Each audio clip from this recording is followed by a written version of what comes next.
Eto na. Ayan, 2 for 3. Bilikman ko lang ha, kaya store yung kinuha ko. Mabutas lang.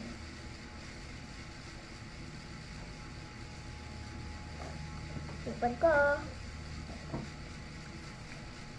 Kulang pa.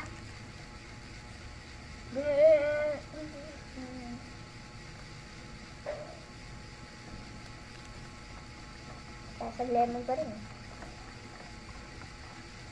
Ano ba? Ang damihan ko na nga. Busin na natin. Lasang lemon pa rin.